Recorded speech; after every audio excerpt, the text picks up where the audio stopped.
الحمد للہ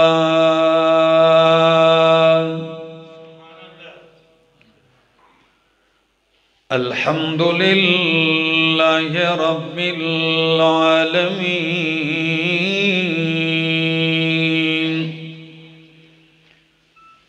والعاقبۃ للمتقین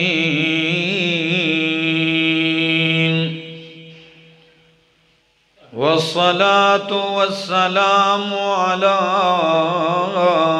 أشرف الأنبياء وإمام المرسلين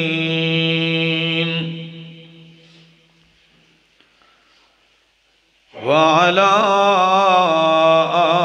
آله وأصحابه أجمعين أما بعد فأعوذ بالله من الشيطان الرجيم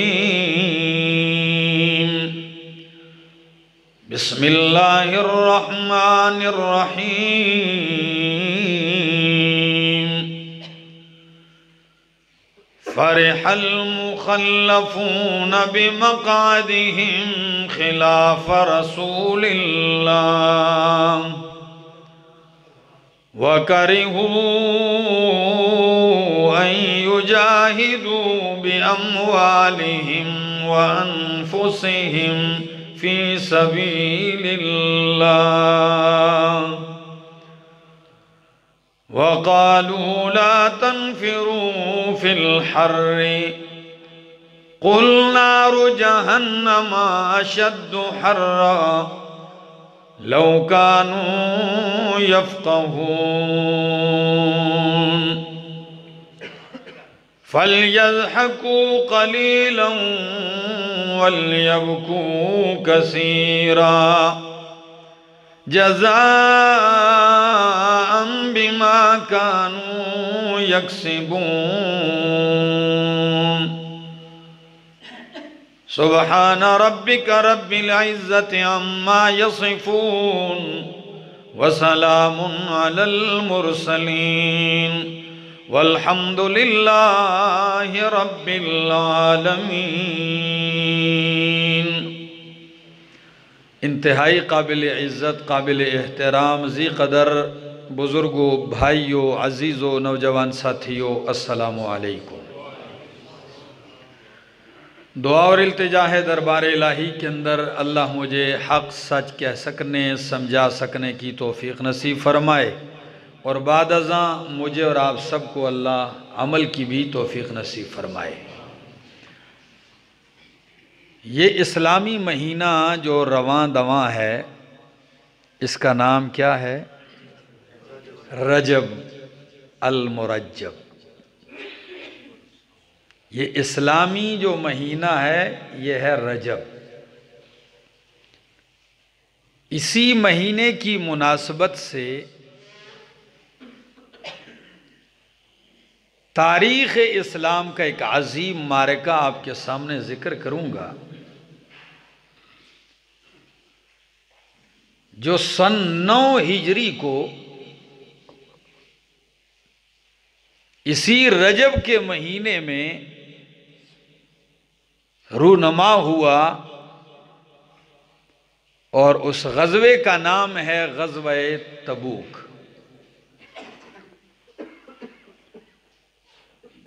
جتنا میں نے اس غزوے کو پڑھا، سمجھا، قرآن سے، حدیث سے، تاریخ سے، سیرت سے، اس کا تقاضا تو یہ ہے کہ اس ایک غزوے میں جتنی عبرتیں ہیں، جو نبی پاک صلی اللہ علیہ وسلم کے معجزات رونما ہوئے، اس کا تقاضا یہ ہے کہ کم از کم اس پہ 3 جمعے گفتگو کی جائے۔ لیکن چونکہ میری کوشش یہ ہوتی ہے کہ بات کو مختصر کیا جائے، اور اگلے جمعے ایک نیا عنوان آپ کے سامنے پیش کیا جائے، تو میں اسلام کے اس عظیم غزوے کی چند جھلکیاں آپ کے سامنے کتاب و سنت کی روشنی میں پیش کروں گا۔ اللہ مجھے صحیح سمجھا سکنے کی توفیق نصیب فرمائے۔ اور یہ بھی سنیے کہ یہ وہ غزوہ ہے کہ جو نبی پاک صلی اللہ علیہ وسلم کا آخری غزوہ ہے۔ غزوات مصطفیٰ علیہ السلام کے اندر اس کا شمار آخری ہے، یہ آخری ہے۔ سن 9 ہجری رجب کے مہینے میں شدید گرمی ہے، اور یہ سال جو تھا یہ مکے اور مدینے والوں پہ قحط سالی کا تھا۔ گرمی اپنے جوبن پر ہے، اور پورا سال جس کمائی کا انتظار کیا جاتا ہے وہ ہے کھجور، وہ بھی پکنے والی ہے۔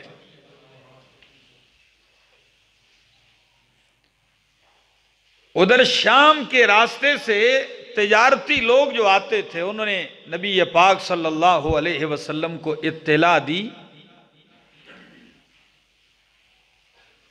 کہ رومی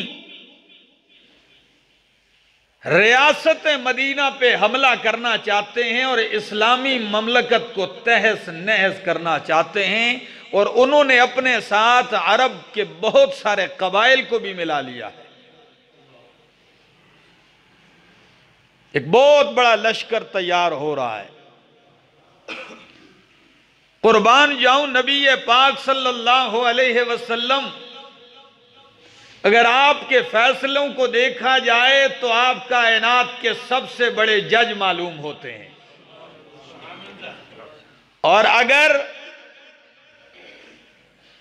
آپ کی تجارت کو دیکھا جائے تو آپ ایک بہترین تاجر ہیں،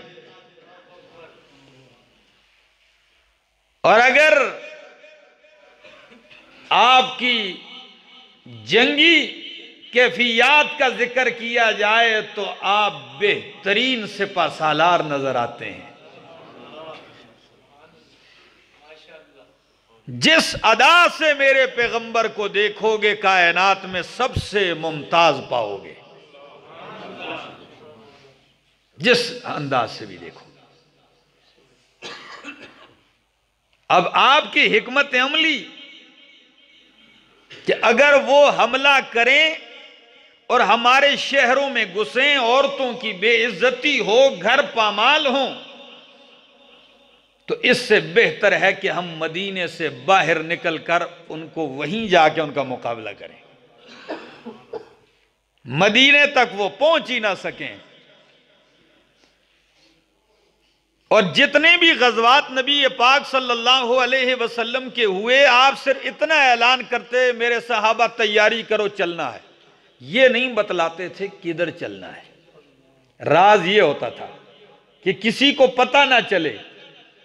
قربان جاؤں صحابہ کرام وہ بھی ایسے تھے، یہ بھی نہیں پوچھتے تھے کہ اللہ کے پاک پیغمبر اتنا تو بتلائیے جانا کہاں ہے، بس تیاری کیجئے۔ وہ کہتے تھے ہم تیار ہیں، سرے تسلیم خم ہے جو مزاج یار میں آئے، تیار ہیں ہم۔ لیکن یہ واحد غزوہ ہے کہ سفر 1500 میل کا سفر ہے، شدید ترین گرمی ہے، قحط سالی ہے۔ تو نبی پاک صلی اللہ علیہ وسلم اعلان کرتے ہیں، کہتے ہیں میرے جانثاروں رومیوں کے خلاف لڑنا ہے،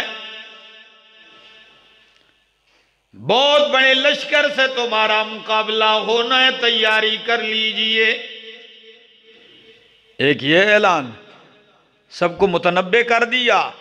دوسرا اعلان آپ نے یہ کیا، فرمایا جو بندہ بھی جتنی طاقت رکھتا ہے وہ گھر سے اپنے مال میں سے ضرور تعاون کرے۔ آپ نے اس عظیم مارکے کے لیے تعاون کی اپیل کی، لائیے مال، پھر تعاون کی اپیل اللہ کے پاک پیغمبر صلی اللہ علیہ وسلم کریں۔ اور صحابہ کرام پیچھے رہیں، یہ کیسے ہو سکتا ہے؟ اللہ اکبر۔ حضرت عبد الرحمن بن عوف رضی اللہ تعالیٰ عنہ، بہت ساری دولت آپ نے لا کے ڈھیر کر دی۔ نبی پاک صلی اللہ علیہ وسلم کے چچا حضرت عباس نے بھی خطیر رقم دی۔ حضرت عمر رضی اللہ تعالیٰ عنہ، قربان جاؤں عمر فاروق رضی اللہ تعالیٰ عنہ کی سخاوت پہ بھی اور آپ کی دینی غیرت اور حمیت پہ، گھر جا کے سارا مال آدھا کرتے ہیں اور آدھا اٹھا کے اللہ کے پاک پیغمبر کی محفل میں حاضر ہو جاتے ہیں۔ نبی علیہ السلام نے فرمایا عمر ما ابقیت لأہلک، گھر میں کتنا چھوڑ کے آئے ہو؟ ادھر کتنا لے کے آئے ہو یہ نہیں پوچھا، گھر میں کتنا چھوڑ کے آئے ہو؟ فرمایا اللہ کے پاک پیغمبر جتنا بھی مال تھا سارا آدھا کر دیا، آدھا گھر والوں کے لیے اور آدھا آپ کے قدموں میں لا کے رکھ دیا ہے۔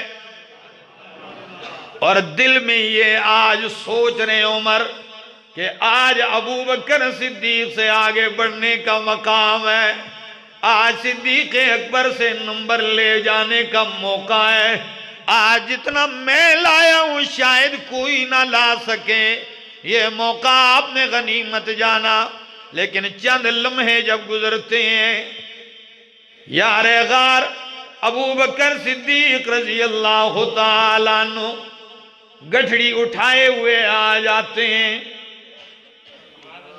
فاروق اعظم بھی انتظار میں، جب آپ پہنچتے ہیں نبی پاک صلی اللہ تعالیٰ علیہ وسلم ابو بکر صدیق سے پوچھتے ہیں یا ابا بکر ما ابقیت لأہلک، او ابو بکر گھر والوں کے لیے کتنا چھوڑ کے آئے ہو؟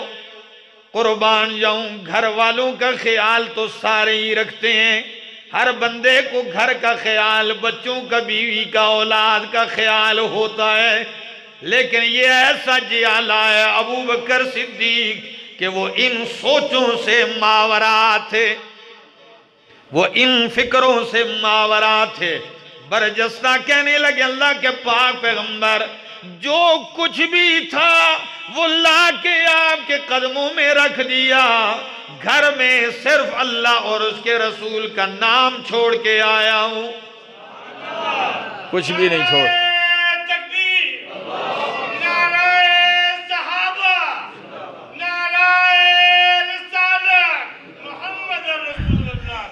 گھر میں صرف اللہ اور اس کے رسول کا نام اور ان کی محبت چھوڑ کے آیا ہوں۔ فاروق اعظم کہنے لگے میں نے اپنے دل سے کہا عمر ابو بکر ہے، ساری کائنات جو مرضی ہے کر لے، صدیق کا مقابلہ نہیں ہو سکتا۔ ذرا گھر کی حالت بھی تو دیکھیے نا، صرف مال ہی نہیں اٹھایا، مال تو سارا اتار کے ڈھیر کر دیا، گھر کی دیواروں پہ آپ ہاتھ پھیر رہے ہیں۔ بیٹی پوچھتی ہے بابا جان یہ آپ کیا کر رہے ہیں؟ فرمایا بیٹی دیوار پہ ہاتھ اس لیے مارتا ہوں کہ دیوار میں کھبی ہوئی کوئی سوئی اور کیل بھی نہ رہ جائے۔ پھر ہری پور والوں ایک بات پوچھنے لگا ہوں، کہاں ہے وہ بدبخت جن کو آج بھی صدیق کا مقام نہیں معلوم، جو آج بھی رو رہے ہیں کہ صدیق اکبر نے باغ فدق کھا لیا جو حضرت فاطمہ کا حق ہے۔ میں کہتا ہوں اللہ کی قسم ہے جو اپنے گھر میں سوئی بھی نہ رہنے دے، اپنی اولاد کے لیے کیل بھی نہ چھوڑے، وہ پیغمبر کی بیٹی کا حصہ کیسے کھا سکتا ہے؟ بدبختوں کو اتنی بھی سوچ نہیں ہے، بس پٹی جب آ جائے ان کا کیا کیا جا سکتا ہے۔ اور یہی وہ مقام ہے، یہی وہ مقام ہے کہ جب اللہ کے پاک پیغمبر آپ اپیل جاری رکھے ہوئے ہیں میرے یارو حصہ ڈالتے جائیے۔ حضرت عثمان کھڑے ہوتے ہیں، کہتے ہیں یا رسول اللہ 300 اونٹ ساز و سامان رسیوں سمیت میری طرف سے قبول کر لیجئے۔ کتنے؟ 300 اونٹ۔ واہ عثمان، کیا موقع آپ نے پایا اور کس قدر آپ نے سخاوت کا دروازہ کھولا۔ آپ نے اپیل جاری رکھتے ہوئے فرمایا مزید اپیل، مزید تعاون کیجئے۔ دوبارہ اٹھتے ہیں، کہتے ہیں اللہ کے پاک پیغمبر 300 اونٹ اور ساز و سامان سے قبول کر لیجئے۔ کتنے ہو گئے؟ گنتے جانا۔ 600۔ آپ مطالبہ جاری رکھے ہوئے ہیں کیونکہ سفر لمبا ہے، لشکر بڑا تیار کرنا ہے، قحط سالی بھی ہے، تو آپ نے تعاون کی اپیل کو جاری رکھتے ہوئے جب اعلان کیا، 12 پھر اٹھتے ہیں، کہنے لگے یا رسول اللہ 300 اونٹ ساز و سامان سمیت مزید قبول کر لیجئے۔ اللہ اکبر۔ تو پھر سنیے نا، اللہ کے پاک پیغمبر صلی اللہ تعالی علیہ وسلم حضرت عثمان کو دعائیں دیتے ہیں، لیکن اپیل ابھی جاری ہے۔ حضرت عثمان اٹھ کے کھڑے ہو کے کہتے ہیں یا رسول اللہ یہ 900 اونٹ اپنی جگہ، 100 گھوڑے بھی میری طرف سے قبول فرما لیجئے۔ لگتا ہے کہ صحابہ اس انتظار میں ہوتے تھے کہ مصطفیٰ کریم علیہ السلام اشارہ کرے اور ہم سب کچھ نثار کریں، وہ اس انتظار میں ہوتے تھے۔ 100 گھوڑے بھی آپ نے دیے، پھر آپ ٹھہرے نہیں، گھر کی طرف بڑھے اور 1000 دینار نقدی لے کے آ گئے اور میرے پاک پیغمبر کی جھولی میں وہ بہا دیے۔ جب آپ نے بہائے، اللہ کے پاک پیغمبر اسے یوں مٹھی میں لے کے الٹ پلٹ کرتے ہوئے کیا کہتے ہیں؟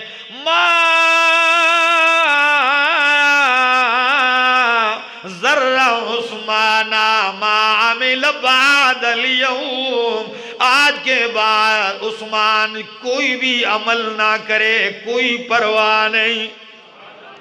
یہی عمل کافی، ایک معنی ما ذرہ عثمانہ ما عمل بعد اليوم، آج کے بعد اگر عثمان سے کوئی غلطی ہو بھی جائے تو عثمان کے اس عمل کی وجہ سے وہ غلطی عثمان کو نقصان نہیں پہنچا سکتی۔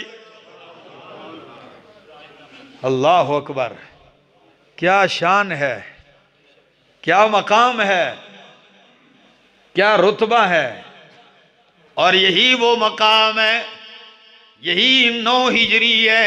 غزوہ تبوک کے لیے تیاری ہو رہی ہے۔ قرآن مقدس اس مقام میں سورۃ توبہ کے اندر بڑی تفصیل سے ذکر کیا ہے۔ منافقین نے دیکھا کہ اوہ سپر پاور ہے، لاکھوں کے لشکر ہیں، اور یہ چند لوگ ہیں، قحط سالی ہے، بھوک سے نڈال ہیں، یہ کیا کریں گے؟ خوش بھی ہیں اور اسی خوشی میں دوڑ رہے ہیں، پورے مدینے کو سر پہ اٹھایا ہوا ہے۔ اور کیا کہتے ہیں؟ کہنے لگے آج محمد عربی اپنے لشکر سمیت جائیں گے تو صحیح، واپس نہیں آئیں گے۔ اس خوش فہمی میں آج جائیں گے واپس نہیں آئیں گے، قیدی بنا لیے جائیں گے، آج جکڑے جائیں گے، آج مارے جائیں گے، اور اپنے پیچھے رہ جانے پہ بڑے خوش ہیں۔ شکر ہے جی ہم نہیں جا رہے، انہوں نے تو جا کے وہاں مرنا ہے نا، شکر ہے ہم نہیں جا رہے۔ قرآن مقدس کیا کہتا ہے؟ فرح المخلفون بمقعدہم خلاف رسول اللہ، خوش ہو گئے، کیا ہو گئے؟ خوش ہو گئے المخلفون، پیچھے چھوڑے جانے والے بمقعدہم خلاف رسول اللہ، رسول اللہ کے چلے جانے کے بعد پیچھے رہ جانے پہ بڑے خوش ہیں۔ وَكَرِهُوا أَن يُجَاهِدُوا بِأَمْوَالِهِمْ وَأَنفُسِهِمْ فِي سَبِيلِ اللَّهِ، اس لیے کہ ان کو ناگوار ہے، ان کو ناپسند ہے کہ یہ اپنے مالوں کے ساتھ اور اپنی جانوں کے ساتھ اللہ کے راستے میں لڑیں، بلکہ خود تو کیا لڑیں گے یہ منافق، مومنوں سے بھی جا جا کے کہتے ہیں لا تنفروا فی الحر۔ منافق ہر دور میں اپنا کردار ادا کرتا ہے، کیا کہنے لگے؟ لا تنفروا فی الحر، شدید گرمی ہے نہ نکلو۔ بھائی اتنی سخت گرمی ہے، لوگ جلس رہے ہیں، آپ کیا کرتے ہیں؟ چھوڑو نہ جاؤ۔ میرے پاک پیغمبر کو اللہ فرماتے ہیں قُلْ نَارُ جَهَنَّمَ أَشَدُّ حَرًّا، کہہ دیجئے یہ گرمی کیا، گرمی تو جہنم کی گرمی ہے، جہنم کی آگ زیادہ سخت ہے گرمی کے لحاظ سے۔ لَوْ كَانُوا يَفْقَهُونَ، کاش کہ یہ لوگ اس بات کو سمجھتے۔ اور خوش کتنے ہیں؟ ہنس رہے ہیں، قہقہ لگا رہے ہیں، ہنسیاں اڑا رہے ہیں، مذاق اڑا رہے ہیں، اتنے خوش ہیں، لوگوں کو بھی منع کر رہے ہیں۔ تو قرآن مقدس میں اللہ نے کیا فرمایا؟ فَلْيَضْحَكُوا قَلِيلًا وَلْيَبْكُوا كَثِيرًا۔ علماء جانتے ہیں یا امر بمانے مضارع کے ہیں، فَلْيَضْحَكُوا امر بمانے مضارع کے تو معنی یہ ہوگا فَلْيَضْحَكُوا قَلِيلًا، پس یہ بھی تھوڑی دیر کچھ ہی وقت ہنسی کر لیں گے۔ وَلْيَبْكُوا كَثِيرًا، یہاں بھی امر جو ہے وہ مضارع کے معنی میں ہے، یعنی تھوڑا عرصہ یہ ہنسیاں اڑا لیں گے، آئندہ ہمیشہ روئیں گے، ہمیشہ کا رونا ان کا مقدر ہے، یہ روئیں گے۔ اللہ اکبر۔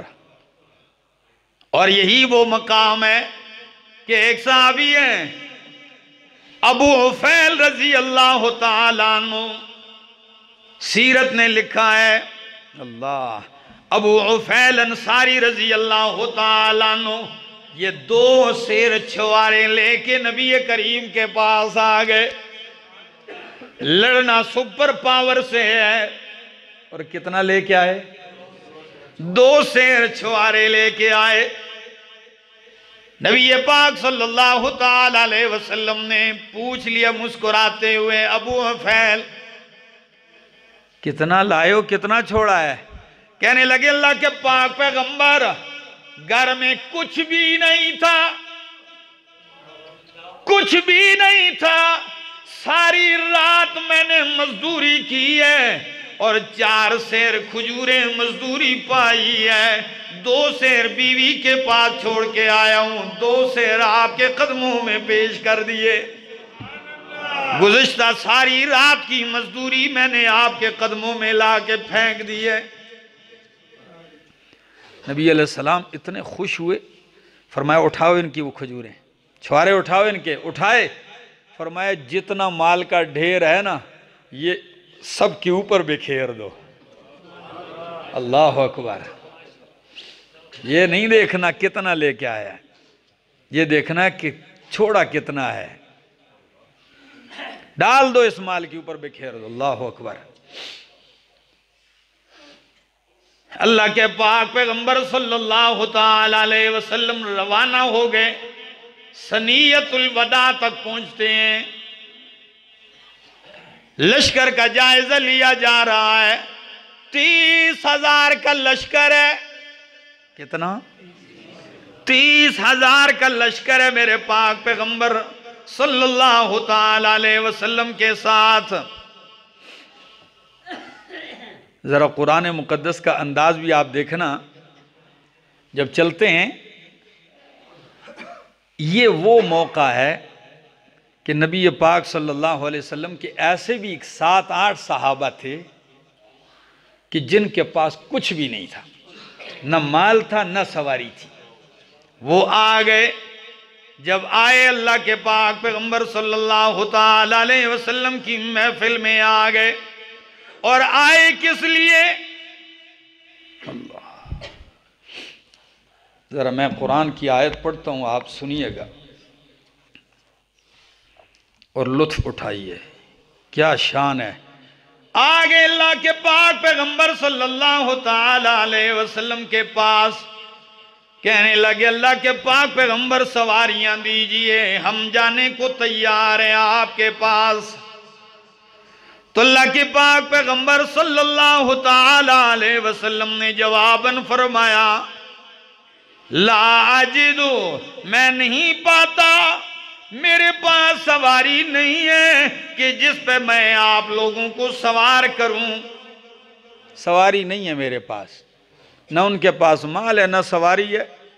تو جب آپ نے معذرت پیش کر دی، تھی بھی سواری نہیں، آپ کو پتہ ہے ایک ایک اونٹ پہ 8 بندوں کو دیا گیا تھا، وہ 2 سوار ہوتے تھے، 1500 میل کا راستہ ہے۔ تو پتہ ہے قرآن مقدس کیا کہتا ہے؟ جب نبی علیہ السلام نے معذرت کی، کس قدر ان کا خلوص تھا، واپس ہو گئے، چہرے جب انہوں نے پھیر دیے، گھروں کو جانے لگے، قرآن کہتا ہے تَوَلَّوْا وَأَعْيُنُهُمْ تَفِيضُ مِنَ الدَّمْعِ حَزَنًا، تَوَلَّوْا، وہ اس حال میں واپس ہوئے کہ وَأَعْيُنُهُمْ تَفِيضُ مِنَ الدَّمْعِ، ان کی آنکھوں سے آنسو جاری تھے، حَزَنًا، غم کی وجہ سے، وہ بڑے غمگین ہو کے رو رہے تھے اور جا رہے تھے۔ کیوں غمگین تھے؟ اللہ یجدوا ما ينفقون، کہ ان کے پاس وہ کچھ نہیں ہے جسے وہ خرچ کریں اللہ کی راہ میں۔ کاش ہمارے پاس بھی ہوتا تو آج ہم بھی سواریاں لیتے اور ہم بھی آپ کی معیت میں آپ کے ہم رکاب بنتے۔ یہ بیچارے تو اس وجہ سے رہ گئے۔ بعض سیرت کی کتابوں نے لکھا ہے کہ نبی علیہ السلام نے حضرت بلال سے فرمایا، جاؤ میرے ذمہ ہے، سواریاں خرید لو اور ان کو بٹھا لو۔ اللہ اکبر، منظر دیکھیے ہری پور والو، اللہ کے پاک پیغمبر صلی اللہ علیہ وسلم چل پڑتے ہیں، لیکن کچھ صحابہ بغیر کسی عذر کے بھی رہ گئے۔ مانتا ہوں سرد گرمی ہے، قحط سالی ہے، پھل پکے ہوئے ہیں درختوں پہ۔ ایک باغبان جب پورے 6 مہینے محنت کرتا ہے، سال محنت کرتا ہے، پھل اترنے والا تو وہ باغ سے رات کو بھی نہیں جاتا۔ قربان جاؤں سب کچھ چھوڑ چھاڑ کے، باوجود اس کے کہ آج تو یہ تو چھاؤں میں بیٹھنے کے دن ہے، درختوں کے چھاؤں میں بیٹھنے کے دن ہے، پھل تازہ توڑ کے کھانے کے دن ہیں، لیکن ہر چیز قربان کی۔ کچھ صحابہ کرام، ان میں سے 3 کے نام یہ ہیں، حضرت کعب بن مالک، ہلال بن امیہ، مرارہ بن ربیعہ رضی اللہ تعالیٰ عنہم، یہ بغیر کسی عذر کے اپنی سستی کی وجہ سے رہ گئے۔ اس پہ میں نے ایک مستقل جمعہ پڑھایا ہے، بہت سارے ساتھیوں کو یاد ہوگا، اس لیے میں اس تفصیل میں زیادہ نہیں جاتا، تھوڑا سا ذکر کرتا ہوں، آگے بڑھتا ہوں۔ ایک 2 صحابی اور ہیں، ایک ابو ذر غفاری رضی اللہ تعالیٰ عنہ اور ابو خیثمہ رضی اللہ تعالیٰ عنہ۔ ابو ذر غفاری اونٹنی بیمار ہے، اس وجہ سے رہ گئے، اور دل میں خیال تھا کہ اونٹنی کا علاج کروں گا، ہو سکتا ہے ایک دن میں یہ تندرست ہو جائے تو میں پیچھے سے پہنچ جاؤں گا۔ اور اللہ کے پاک پیغمبر منزلوں پہ منزلیں طے کرتے ہوئے تبوک کی طرف رواں دواں ہیں، چل رہے ہیں۔ ایک دن انتظار کیا 2، اونٹنی ٹھیک ہو گئی۔ ابو ذر غفاری تنہے تنہا سامان اٹھائے اونٹنی پہ بیٹھتے ہیں، روانہ ہو گئے۔ لیکن اللہ کی شان کہ راستے میں اونٹنی پھر بیکار ہو گئی، ابھی پہنچے بھی نہیں، تنہے تنہا ہے، نہ پیچھے مڑنے کا کوئی راستہ ہے اور نہ آگے جانے کے لیے کوئی بندوبست، تنہے تنہا اونٹنی بیکار۔ امتحان ہے کہ نہیں ہے؟ لیکن عشق و مستی کا سفر ایسا ہی ہوتا ہے، راہ وفا میں ہر سو کانٹے، دھوپ زیادہ سائے کم، لیکن پھر بھی اس پر چلنے والے خوش ہی رہیں پچھتائے کم۔ اللہ اکبر۔ صحابہ جن کی روز عید ہوتی تھی، نبی کی دید کرتے تھے، ان کی روزانہ عید ہوتی تھی۔ کیا بات ہے، توجہ ہے آپ کی؟ چلتے ہیں، اونٹنی بیکار ہو گئی، سوچے بغیر اونٹنی کو ادھر ہی چھوڑا، سامان کاندھے پہ اٹھا کے پیادل دوڑنا شروع کر دیا۔ واپس نہیں آتے، آپ منزلوں پہ منزلیں طے کرتے ہیں، راستے میں آرام بھی نہیں کرتے۔ جب 30,000 کا لشکر میرے پاک پیغمبر کا مڑ کے دیکھتا ہے پیچھے، تو ایک شخص پیادل دوڑتا ہوا آ رہا ہے۔ صحابہ کہنے لگے یا رسول اللہ، کوئی بندہ پیادہ چل رہا ہے۔ اللہ کے پاک پیغمبر صلی اللہ علیہ وسلم نے دیکھتے ہوئے فرمایا ابو ذر ہونا چاہیے۔ نظر بھی نہیں آ رہا، ہلکا ہلکا کون ہونا چاہیے؟ دل کرتا ہے ابو ذر ہونا چاہیے۔ جب قریب پہنچے اور چہرہ نمایاں ہوا تو چیخ کے صحابہ کرام کہنے لگے اللہ کے پاک پیغمبر جس طرح آپ کی چاہت تھی ابو ذر ہی ہیں۔ نبی علیہ السلام نے فرمایا ابو ذر تو وہ ہے یمشی وحدہ، ایک روایت میں یمشی وحیداً ویعیش وحیداً ویموت وحیدا ویحشر یوم القیامت وحیدا۔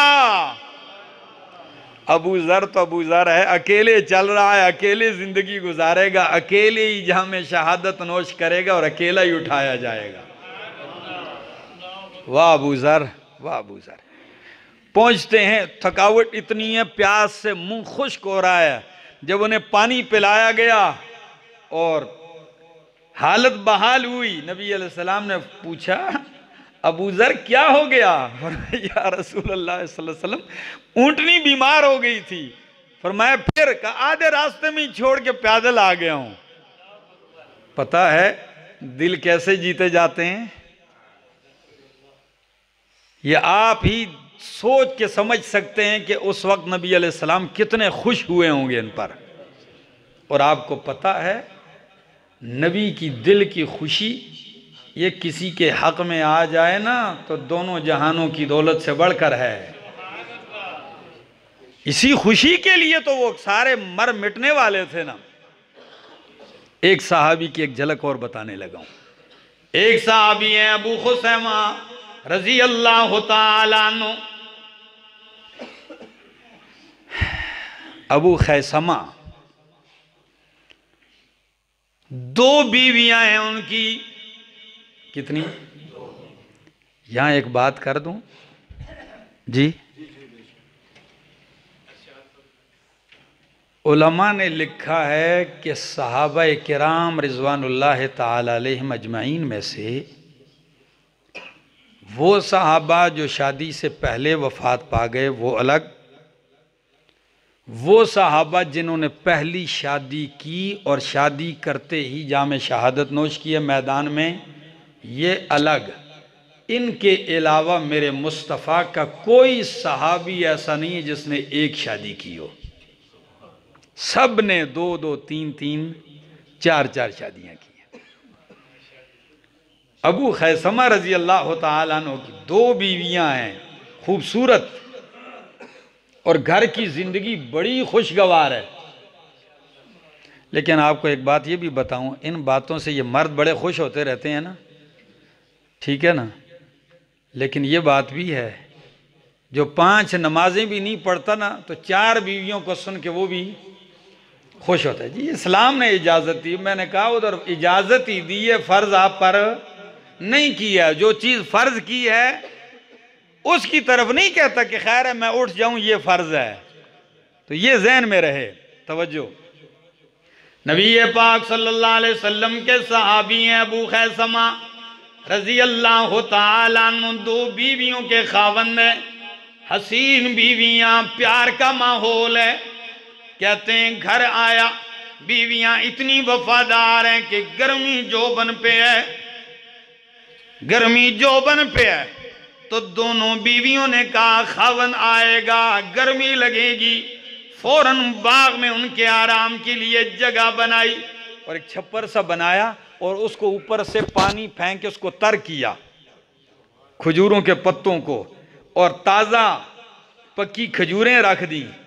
اور دونوں بیویوں نے بہترین غذائیں لا کے رکھ دیں. خاوند آئے گا، یہاں ٹھنڈی ہوا چلے گی پانی سے کراس ہوتے ہوئے، جیسے جو ایئر کولر نہیں ہوتا، یہ ماحول بنے گا، یہ کھائیں گے پیئیں گے.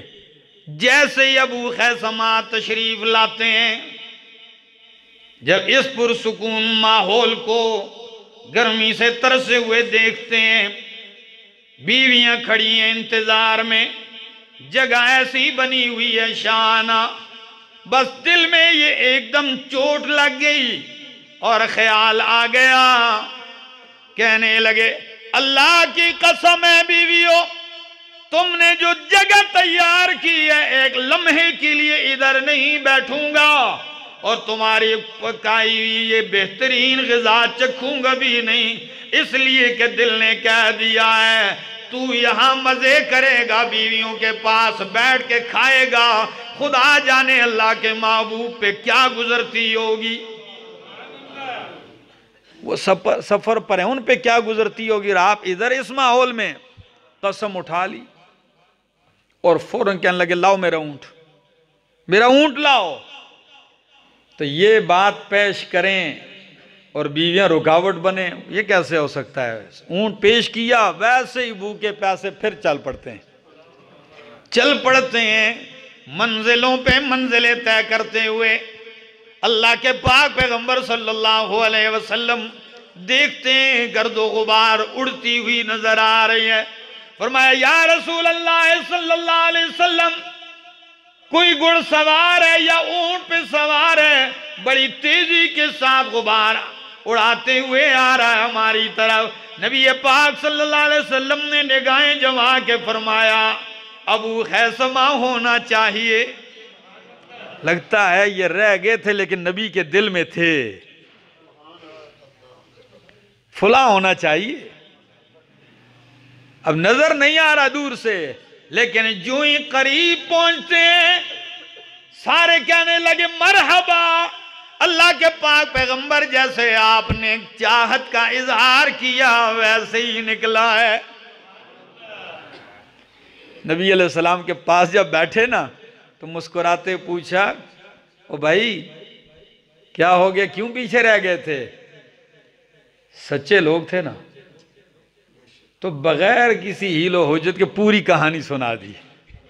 حاضرین بیٹھے ہوئے اللہ کے پاک پیغمبر صلی اللہ علیہ وسلم سن کے معزوز بھی ہو رہے ہیں اور دعائیں دے رہے ہیں. یہ منظر تھا. سارے غزوات میں بات ہو ان صحابہ کی ہو اور داماد مصطفیٰ فاتح خیبر علی المرتضیٰ کی نہ ہو، یہ کیسے ہو سکتا ہے. سنیے ذرا یہ بھی، تمام غزوات میں علی المرتضیٰ، شجاع علی، بہادر علی، شیر خدا علی رضی اللہ تعالیٰ عنہ میدان کے اول صف میں ہوتے تھے، میدان کارزار میں صف اول میں ہوتے تھے. یہ واحد موقع نبی علیہ السلام نے فرمایا علی آپ مدینہ میں رہ جائیں، اپنے اور میرے اہل بیت کے خیال رکھیں. تو پتہ ہے شجاعت جب سینے کے اندر کوٹ کوٹ کے بھری ہو وہ کیسے رہے.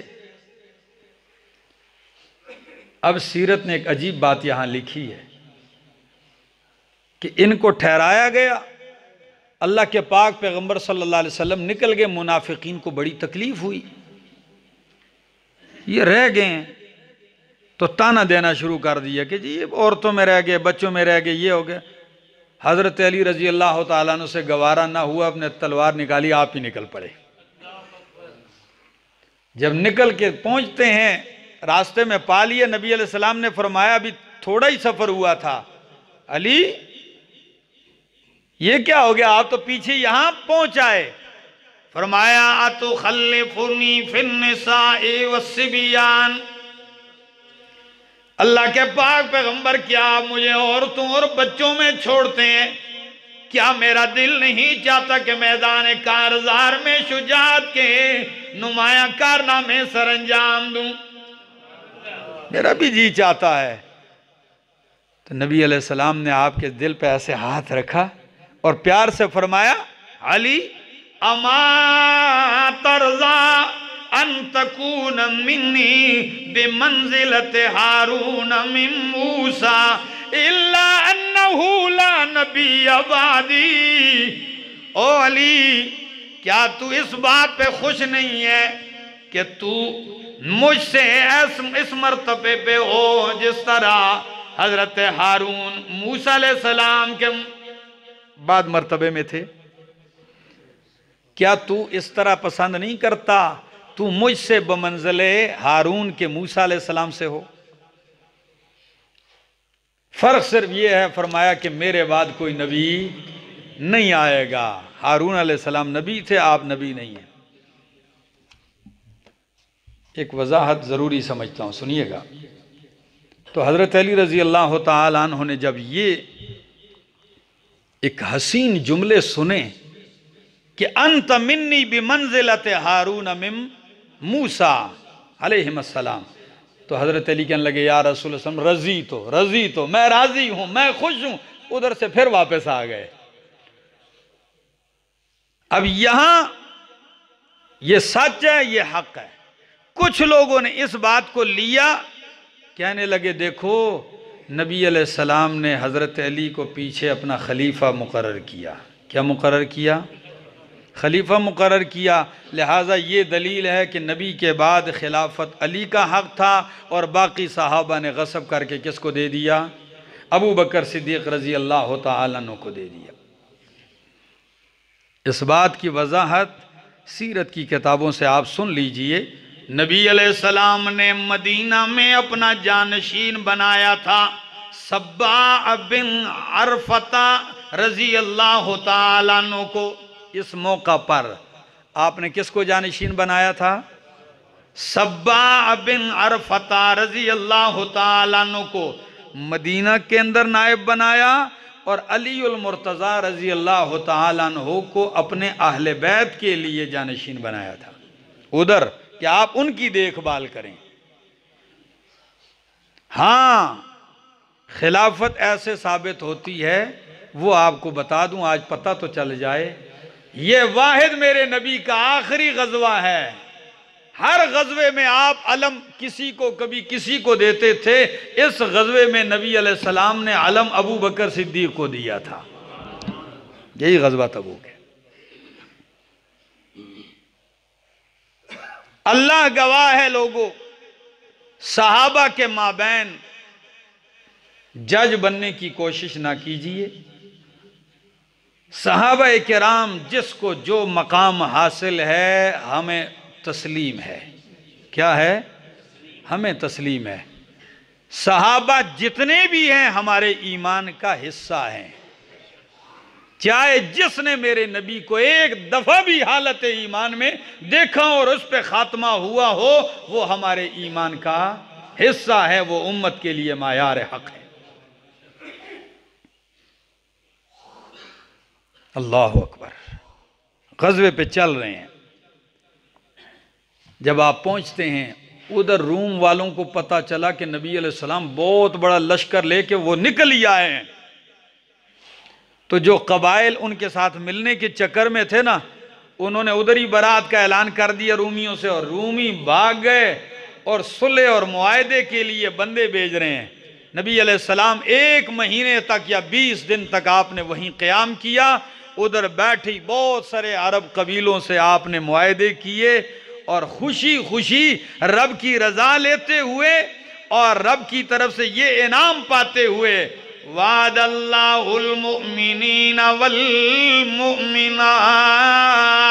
جنات تجری من تحتها الانہار خالدین فیہا ومساکن طیبتا فی جنات عدن ورضوان من اللہ اکبر ذالک هو الفوز العظیم۔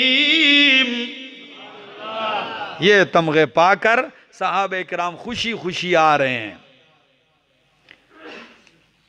اب جب آپ مدینہ منورہ پہنچتے ہیں، سارے مدینے میں جو تھے، جو عذر کی وجہ سے بھی رہ گئے تھے، سارے آ رہے ہیں، اور منافقین پریشان ہیں، اب ہمارا کیا بنے گا؟ آتے ہیں، قسمیں بھی اٹھا رہے ہیں، لیکن قربان جاؤں، اللہ نے اپنے پاک پیغمبر صلی اللہ علیہ وسلم سے فرمایا، میرے پاک پیغمبر صلی اللہ علیہ وسلم آئیں گے آپ کے پاس، یہ لوگ عذر بھی پیش کریں گے، لیکن آپ نے اعلان کرتے ہوئے کیا کہنا ہے؟ لا تخرجوا معی،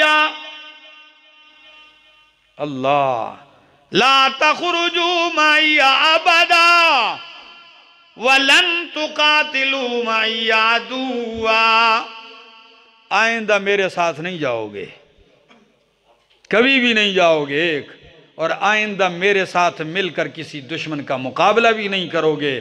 تم پہلی مرتبہ پیچھے بیٹھ جانے پہ خوش رہے ہو، جاؤ بیٹھے رہو، جدھر تم خوش ہو ہم بھی تم وہی چھوڑ کے جائیں گے۔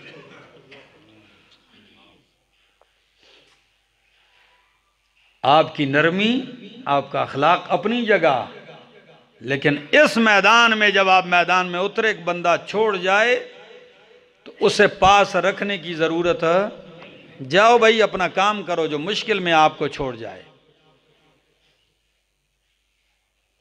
اور جو تین بیچارے بغیر عذر کے مخلص صحابہ تھے وہ رہ گئے تھے۔ ایک نے جا کے اپنے آپ کو مسجد نبوی کے ستون سے باندھ دیا تھا اور کہہ رہے ہیں اللہ کی قسم لوگ آ رہے ہیں، عذر پیش کر رہے ہیں، جھوٹے بہانے۔ نبی علیہ السلام کہتے ہیں ٹھیک ہے، جاؤ جاؤ جاؤ۔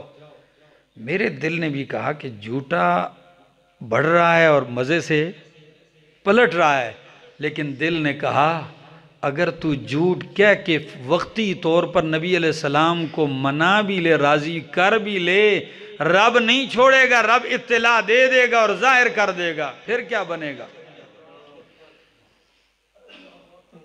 کعب بن مالک، مرارہ بن ربیع، الہلال ابن امیہ، ایک نے ستون سے باندھا ہوا ہے، ایک بیٹھا ہوا ہے سامنے آ کے۔ نبی علیہ السلام نے مسکراہٹ ہے، لیکن کہتے ہیں اللہ کی قسم نبی کی وہ مسکراہٹ بھی غضب کی تھی۔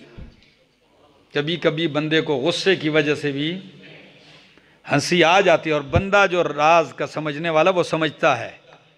نبی علیہ السلام نے یوں دیکھا، فرمایا جی، کہنے لگے اللہ کی قسم پتہ ہے جھوٹ بولوں گا پھر بھی ظاہر ہو جائے گا، اس لیے سچ کہتا ہوں، بس سستی کی وجہ سے رہ گیا ہوں، کوئی عذر نہیں تھا۔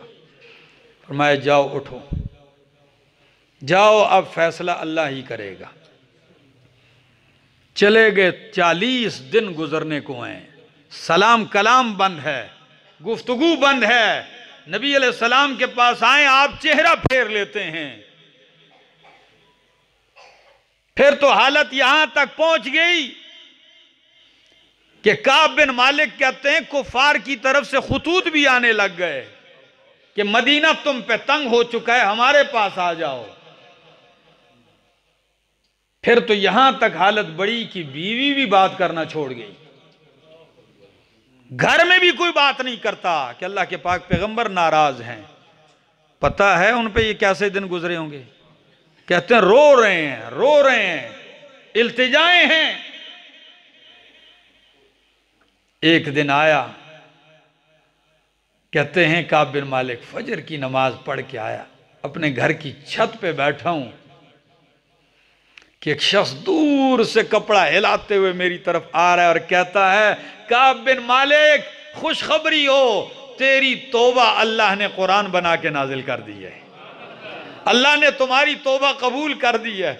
کہتے ہیں اللہ کی قسم جب وہ میرے پاس پہنچا بھی نہیں تھا میں ادھر ہی سجدے میں گر پڑا، اور ابھی وہ آیا نہیں تھا کہ میں نے گھر میں دیکھا میرے پاس دینے کے لیے کچھ بھی نہیں تھا، کہ ایک بندے نے خوشخبری دی اس کو کچھ تو دینا چاہیے، کچھ بھی نہیں تھا۔ میں نے اپنا وہ کرتا اتار کے اس کو دے دیا، قمیص اس کو تحفے میں دے دی، اور ادھر سے اٹھتے ہوئے نبی علیہ السلام کی طرف بھاگے ہوئے۔ یہ صحابی انہوں نے بھی انتظار نہیں کیا، جو ہی مسجد میں آپ کی توبہ کی آیت اتری نا تو یہ بھاگتے ہوئے ادھر بشارت لینے آ گئے، اور یہ مسجد نبوی کی طرف دوڑتے ہیں۔ جب دوڑ کے جا رہے ہیں تو جو ہی دیکھا تو نبی علیہ السلام نے دیکھتے ہوئے مسکراتے ہوئے فرمایا کعب بن مالک یہ رو بھی رہے ہیں خوش بھی ہیں۔ نبی علیہ السلام نے ایسے سینے سے لگا لیا، فرمایا ابشر خوش ہو جا، جب سے تو پیدا ہے نا تجھے ایسا دن نہیں دیکھا ہوگا، سب سے زیادہ سعادت مند تیرے لیے آج کا دن ہے۔ ادھر ہی بیٹھے کہنے لگے یا رسول اللہ، خوشی میں تھے نا، کہنے لگے سب کچھ میں آپ کو دینا چاہتا ہوں، میری جائیداد سب کچھ۔ نبی علیہ السلام نے فرمایا جاؤ جاؤ بھائی، مخلص سچائی نہیں چھوڑنی چاہیے، کسی کا خلوص نہیں چھپتا ایک بات، اور کسی کا نفاق بھی نہیں زیادہ دیر تک چلتا۔ بہت سارے واقعات ہیں۔ اسی غزوے کے سفر میں نبی پاک صلی اللہ علیہ وسلم کے ایک صحابی ہیں ذوالبجادین، عبداللہ ذوالبجادین رضی اللہ تعالیٰ عنہ، ان کی وفات بھی راستے میں ہوئی ہے۔ وہ بھی ایک تفصیل طلب واقعہ ہے، عبرتوں سے بھرا ہے، زندگی نے موقع دیا پھر کبھی بیان کریں گے۔ اللہ سے دعا ہے اللہ عمل کی توفیق عطا فرمائے۔